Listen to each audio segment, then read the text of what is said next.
जय श्री राम दोस्तों, आइए जानते हैं कि गंगा माँ अर्जुन की मृत्यु पर क्यों हंसने लगी थी। महाभारत का युद्ध जीतने में श्री कृष्ण की चतुराई और धनुर्धर अर्जुन के पराक्रम ने एक अहम भूमिका निभाई थी। यदि महाभारत के युद्ध में पांडवों की ओर से श्री कृष्ण और अर्जुन ना लड़े रहे होते तो शायद पांडवों की जीत होना मुमकिन नहीं थी। लेकिन क्या आपको मालूम है कि महाभारत के युद्ध में अहम भूमिका निभाने वाले अर्जुन की स्वर्ग यात्रा में जाने से पहले भी एक बार मृत्यु हो चुकी थी। इसका मतलब यह है कि अर्जुन की अपने जीवन में 2 बार मृत्यु हुई थी और उनकी मृत्यु के दौरान देवी गंगा जोर जोर से ठहाके लगाकर हंस रही थी। मगर क्यों हंस रही थी देवी गंगा? अर्जुन की मृत्यु पर माँ कुंती के रोने पर देवी गंगा हंसने लगी। क्यों खुद भी एक माँ होने के बावजूद देवी गंगा दूसरी माँ के दुख पर ठहाके लगाकर हंस रही थी।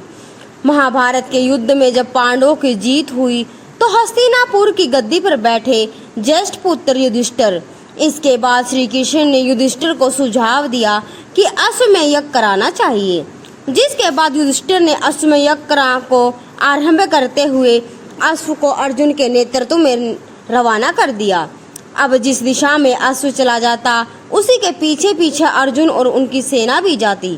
इस दौरान यह अश्व कई राज्यों से गुजरा। जिन भी राज्यों से वह अश्व गुजरा उन सभी राज्यों के साथ अर्जुन ने युद्ध लड़ा। कई राजाओं ने तो पहले ही अर्जुन के आगे घुटने टेक दिए, लेकिन कई राजाओं ने ऐसा नहीं किया। जिसके बाद अर्जुन और उनकी सेना द्वारा युद्ध लड़ा गया और कई राजाओं को परास्त करते हुए अर्जुन उनके राज्यों को जीतते चले गए। ऐसे कई राज्यों को अपने अधीन करते हुए अर्जुन मणिपुर पहुँचे, जहाँ पर उनका सामना हुआ बब्रुवाहन से। आपको बता दें कि बब्रुवाहन अर्जुन और चित्रागंधा के पुत्र थे और अपने पिता अर्जुन के उनके राज्य में पधारने से वे काफी उत्साहित थे। उन्होंने युद्ध के बारे में कुछ सोचा ही नहीं और अपने पिता अर्जुन के स्वागत के लिए वे राज्य की सीमा पर जा पहुँचे। लेकिन जैसे ही बब्रुवाहन अर्जुन का स्वागत करने के लिए आगे बढ़े, वैसे ही अर्जुन ने उन्हें रोकते हुए कहा कि मैं इस समय तुम्हारा पिता नहीं बल्कि हस्तिनापुर के नरेश का प्रतिनिधि हूँ और अक्षत्रिय होने के अनुसार इस समय तुम्हें मेरे साथ युद्ध लड़ना होगा। बस उसी समय अर्जुन की दूसरी पत्नी उलूपी वहाँ आ जाती है और बब्रुवाहन से बोलती है कि हे पुत्र, तुम्हें अपने पिता के साथ युद्ध लड़ना चाहिए। यदि तुम युद्ध नहीं लड़ोगे तो इससे तुम्हारे पिता का ही अपमान होगा। माता की आज्ञा पाते ही बब्रुवाहन युद्ध के लिए तैयार हो जाता है और अर्जुन और बब्रुवाहन के बीच युद्ध छिड़ जाता है। यह युद्ध काफी समय तक चलता है, मगर इस युद्ध का कोई परिणाम न निकलने के कारण बब्रुवाहन कामाख्या देवी से प्राप्त दिव्य बाण का इस्तेमाल करते हुए अर्जुन पर प्रहार करता है, जिससे अर्जुन का सिर धड़ से अलग हो जाता है और अर्जुन की मृत्यु हो जाती है। साक्षात अर्जुन की मृत्यु देख हस्तिनापुर की सेना सुन्न हो जाती है और इसकी सूचना तुरंत श्री कृष्ण तक हस्तिनापुर तक पहुंचाई जाती है। मणिपुर पहुंचकर श्री कृष्ण और माता कुंती अर्जुन को धरती पर पड़ा देखती हैं, जिसके बाद माता कुंती अर्जुन का सर अपनी गोद में रखकर फूट कर रोने लगती है और बस इसी दौरान देवी गंगा अर्जुन की मृत्यु पर हंसने लगी। और जब काफी देर तक माता कुंती रोती रही तो देवी गंगा माता कुंती से कहती है, हे कुंती, तुम व्यर्थ में रो रही हो, क्योंकि तुम्हारे पुत्र अर्जुन को उसके कर्मों का फल मिला है। मेरा पुत्र भीष्म अर्जुन को अपने पुत्र की भांति स्नेह करता था, मगर फिर भी अर्जुन ने शिखंडी का सहारा लेकर मेरे पुत्र भीष्म का वध कर डाला। मैं भी उस समय ऐसे ही रोई थी जैसे तुम आज अपने पुत्र के लिए रो रही हो, क्योंकि जिस कामाख्या देवी के बाण से बब्रुवाहन ने अर्जुन का सिर धड़ से अलग किया है वह मेरे द्वारा ही प्रदान किया गया था। देवी गंगा के शब्दों से भले की भावना झलक रही थी और देवी गंगा की इस बदले की भावना को देखते हुए श्री कृष्ण हैरान हो गए और देवी गंगा से बोले, हे देवी, आप किस बदले की बात कर रही हैं? आप किस किस से बदला लेंगी? अर्जुन की माता कुंती से या फिर अर्जुन से? आप एक माता से प्रतिशोध कैसे ले सकती हैं? यह सुनकर देवी गंगा ने श्री कृष्ण से कहा, हे वासुदेव, यह तो आप जानते ही हैं कि अर्जुन ने उस समय मेरे पुत्र का वध किया जब वह निहत्था था।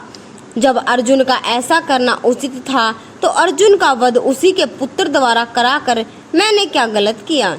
फिर श्री कृष्ण देवी गंगा को समझाते हुए कहते हैं कि पितामह यह भली भांति जानते थे कि यदि वह जीवित रहेंगे तो उन्हें कौरवों की तरफ से युद्ध मैदान में आना होगा और ऐसे में पांडवों की जीत होना नामुमकिन था। इसलिए उन्होंने खुद को मार्ग से हटाने का निर्णय लिया और अर्जुन की वह स्थिति बताई जिसमें वह अपने पितामह की मृत्यु कर सके। यहाँ तक कि जब अर्जुन मुकाबला उनके पुत्र बब्रुवाहन से हो रहा था तो उस समय भी उन्होंने बब्रुवाहन पर प्रहार नहीं किया, सिर्फ बब्रुवाहन के प्रहारों को रोके रखा और साथ ही बब्रुवाहन को कामाख्या देवी द्वारा दिए गए दिव्य बाण की लाज रखने के लिए अपने प्राणों की आहुति दे दी। अब श्री कृष्ण द्वारा दिए गए तथ्यों को सुनकर देवी गंगा सोच में पड़ गई और उन्होंने श्री कृष्ण से अर्जुन को पुनः जीवित करने का मार्ग पूछा। श्री कृष्ण देवी गंगा को उनकी प्रतिज्ञा वापस लेने को कहते हैं, जिसके बाद देवी गंगा ने अपनी प्रतिज्ञा वापस ली और अर्जुन का सिर धड़ से जोड़ दिया, मगर अब भी अर्जुन के प्राण वापस नहीं आए थे। जिसके बाद श्री कृष्ण ने अर्जुन की दूसरी प्रतिम से नागमणि लेकर अर्जुन को पुनः जीवित कर दिया। महाभारत में धर्म युद्ध को जीतने के लिए जिन योद्धाओं का मरना बेहद आवश्यक था उनमें से एक योद्धा थे भीष्म पितामह।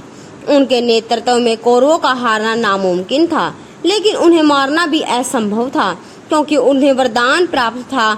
इसलिए श्री कृष्ण को एक षड्यंत्र रचना पड़ा जिसमें वह शिखंडी को लेकर युद्ध भूमि में आए।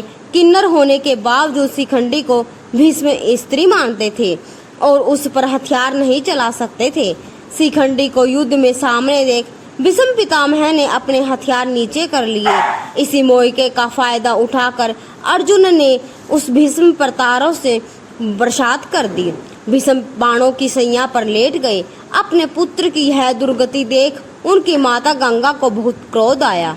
वह युद्ध भूमि में प्रकट हुई और उन्होंने अर्जुन को श्राप दे दिया कि उसकी मृत्यु उसके अपने ही पुत्र के हाथों से होगी। कुछ समय बाद जब अर्जुन की मृत्यु उसके ही एक पुत्र बब्रुवाहन के साथ हुई तो माँ गंगा जोर जोर से हंसने लगी।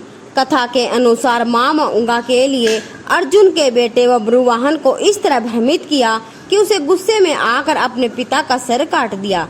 लेकिन फिर अर्जुन की एक पत्नी ने अपनी शक्ति द्वारा और श्री कृष्ण की मदद से अर्जुन को पुनः जीवित किया और अर्जुन के पुत्र बब्रुवाहन को माँ गंगा की माया से मुक्त किया। तो दोस्तों, आशा करते हैं कि यह वीडियो आपको पसंद आई होगी। अगर पसंद आए तो वीडियो को लाइक और चैनल को सब्सक्राइब जरूर करें। जय श्री राम, जय माँ गंगा।